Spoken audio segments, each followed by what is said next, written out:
नमस्ते। आज के इस एक्सप्लेनर में हम भारत की उन बेहद रंग बिरंगी और कमाल की कलाओं पर बात करने वाले हैं जो अक्सर हमारी नज़रों से दूर रह जाती हैं। मेरा मतलब है हमारी पारंपरिक लोक और जनजातीय कलाएं। सच कहूं तो इन्होंने ही सदियों से भारतीय संस्कृति की असली धड़कन को सहेज कर रखा है। अब एक सवाल उठता है, जब भी हम कला या आर्ट शब्द सुनते हैं तो अक्सर दिमाग में राजा महाराजाओं के भव्य दरबार और महलों की तस्वीरें आ जाती हैं, है ना? लेकिन जरा सोचिए, साधारण लोगों का क्या? वो कौन सी कला है जो इन महलों से मीलों दूर हमारे गांव, रेगिस्तानों और पहाड़ों के बीच फली फूली? आज हम अपना पूरा ध्यान उन्हीं अद्भुत कलाकृतियों और उन गुमनाम कलाकारों पर लगाने वाले हैं जिन्होंने किसी बड़े डिजाइन स्कूल से पढ़ाई तो नहीं की, लेकिन अपनी असाधारण रचनात्मकता से पीढ़ियों को हैरान कर दिया। तो चलिए, भारत की लोक कलाओं की इस यात्रा का एक नक्शा देख लेते हैं।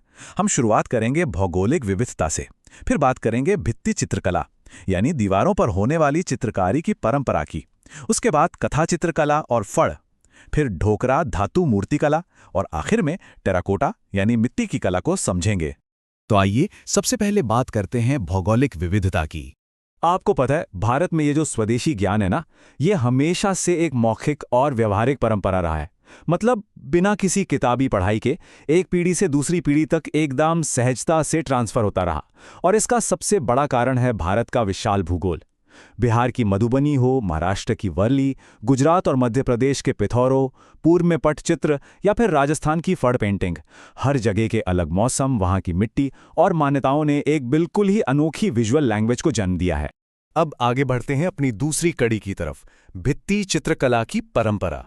सदियों से हमारे गांवों में मिट्टी के घरों की दीवारें और फर्श रोजमर्रा की जिंदगी और आध्यात्मिकता को दिखाने के लिए सबसे पहले कैनवास हुआ करते थे। बिहार की मिथिला कला इसका बहुत ही शानदार उदाहरण है। जरा इस बारीकी को देखिए। यहां महिलाएं पीढ़ियों से बांस की टहनियों पर रुई लपेटकर अपने खुद के ब्रश बनाती आई हैं, और रंग वो भी एकदम प्राकृतिक। फालसा, कुसुम के फूल, काजल और हल्दी से निकाले गए रंग। मान्यताओं की माने तो इस कला की शुरुआत सीधे भगवान राम और सीता के विवाह से जुड़ी हुई है। और इन कलाकृतियों की सबसे दिलचस्प बात क्या है पता है? मिथिला के कलाकारों को खाली जगह बिल्कुल भी पसंद नहीं है। एकदम सही सुना आपने। कैनवस का हर एक कोना प्रकृति से भरा होता है। पक्षी, जानवर, सूरज, चांद और मछलियां। और ये सिर्फ सजावट के लिए नहीं है, ये सारी चीजें प्रेम, प्रजनन क्षमता और खुशहाली के बहुत गहरे प्रतीक हैं। अब आते हैं घर के सबसे खास हिस्से पर, जिसे कोहबर कहते हैं। ये घर का वो भीतरी कमरा होता है जिसे खासकर शादी ब्याह के मौके पर ताज़े प्लास्टर से लीपकर सजाया जाता है। इसमें खिलते हुए कमल और कई देवी देवताओं के चित्र बनाए जाते हैं। इसका सीधा सा मकसद होता है नए जोड़े के जीवन में खुशहाली, फर्टिलिटी और नवजीवन का आशीर्वाद लाना। बिल्कुल, मिथिला के अलावा भी और कई कमाल की परंपराएं हैं, जैसे महाराष्ट्र का वर्ली समुदाय। ये लोग अपनी झोपड़ियों की दीवारों पर चावल के पेस्ट से चित्रकारी करते हैं, जिससे उर्वरता की देवी पाल घाट को समर्पित किया जाता है। मध्य भारत में चले जाएं तो वहां गोंड कलाकार ज्यामितीय आकारों में प्रकृति और भगवान कृष्ण के बेहद रंगीन चित्र बनाते हैं। और गुजरात या मध्य प्रदेश में वहां राठवा भील अपनी पिथौरा कला में घोड़े पर सवार देवी देवताओं की पूरी पंक्तियां उकेड़ देते हैं, जो उनके हिसाब से पूरे ब्रह्मांड को दर्शाती हैं। ये सभी कलाएं सीधे तौर पर मिट्टी और ईश्वर से जुड़ी हुई हैं।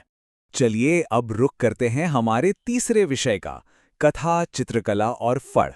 अभी तक हमने बात की उन कलाओं की जो घरों की दीवारों पर टिकी थीं, लेकिन अब हम एक बहुत ही डायनामिक यानी चलती फिरती दुनिया में कदम रखने वाले हैं।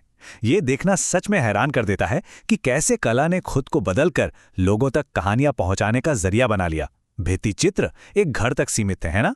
लेकिन कपड़े और स्क्रोल पर बनी इन चित्रकलाओं ने तो इसे एक चलता फिरता थिएटर ही बना दिया। ज्ञान और मनोरंजन को एक गांव से दूसरे गांव तक फैलाने का ये क्या गजब का तरीका था। राजस्थान के फड़ इसका बहुत ही बेहतरीन उदाहरण है। असल में फड़ कपड़े के लंबे लंबे स्क्रोल होते हैं जिन पर चित्र बने होते हैं, और इन्हें जो घुमंतू कहानीकार लेकर चलते हैं उन्हें भोपा कहा जाता है। ये भोपा रावण हत्ता जैसे वाद्य यंत्र बजाते हुए पूरी रात लोक देवताओं की वीर गाथाएं गाते हैं। परफॉर्मेंस के दौरान वे तेल के दिए से फड़ के सिर्फ उसी हिस्से को रोशन करते हैं जिसकी कहानी गाई जा रही होती है। सोचिए, उस दौर में ये किसी शानदार ऑडियो विजुअल शो से कम नहीं था। अगर हम थोड़ा पूर्व की तरफ बंगाल और उड़ीसा जाएं तो हमें पटचित्र देखने को मिलते हैं। यहाँ के घुमंतू कलाकारों को पटुआ कहते हैं। ये कलाकार गांव-गांव जाते हैं और अपने खूबसूरत चित्रित स्क्रॉल दिखाते हुए गाकर कहानियां सुनाते हैं। इनमें इस्तेमाल होने वाले प्राकृतिक रंग सच में कमाल के होते हैं, जैसे काले रंग के लिए दिए की कालिक और सफेद के लिए शंख को पीसकर बनाया गया चूर्ण, एकदम प्राकृतिक। आगे बढ़ते हैं हमारे चौथे हिस्से पर, ढोकरा धातु मूर्तिकला। सपाट कैनवस से बाहर निकलकर अब जरा 3D दुनिया की तरफ चलते हैं। ये आदिवासी इंजीनियरिंग का एक ऐसा नमूना है जिससे देखकर सच में सांसें थम जाती हैं। मध्य भारत और खासकर छत्तीसगढ़ के बस्तर में गढ़वा समुदाय के कारीगर रहते हैं। गढ़वा शब्द का मतलब ही है आकार देना या गढ़ना। ये लोग सिर्फ घर के बर्तन ही नहीं बनाते, बल्कि स्थानीय देवी देवताओं और पूजा पाठ के लिए धातु की इतनी अद्भुत कलाकृतियां गढ़ते हैं कि आप देखते रह जाएं। और इसमें सबसे ज्यादा चौंकाने वाली चीज क्या है? वो है इनकी लॉस्ट वैक्स यानी मोम पिघलाने की तकनीक। ये सुनने में जितनी जटिल है उतनी ही लॉजिकल भी। सबसे पहले नदी की काली मिट्टी से एक बेसिक ढांचा तैयार किया जाता है। फिर पेड़ की राल को उबालकर उसके पतले धागे बनाए जाते हैं और उससे इस ढांचे को डिजाइन किया जाता है। इसके बाद इसे दीमक की बाम्बी वाली खास मिट्टी से पूरी तरह ढककर एक सांचा बना लेते हैं। फिर इसे भट्ठी में पकाया जाता है। गर्मी से अंदर का मोम भाप बनकर उड़ जाता है और उस खाली जगह पर पिघली हुई धातु भर दी जाती है। ठंडा होने पर जब मिट्टी तोड़ी जाती है तो अंदर से एक शानदार धातु की मूर्ति निकलती है ना कमाल का देसी विज्ञान। चलिए अब आते हैं अपने आखिरी पड़ाव पर, टेराकोटा यानी मिट्टी की कला। सच कहूं तो पूरे भारत में सबसे ज्यादा फैली हुई कोई कला है तो वो है टेराकोटा यानी पकी हुई मिट्टी का काम। ये इंसान और जमीन के बीच का सबसे सीधा और पवित्र रिश्ता है।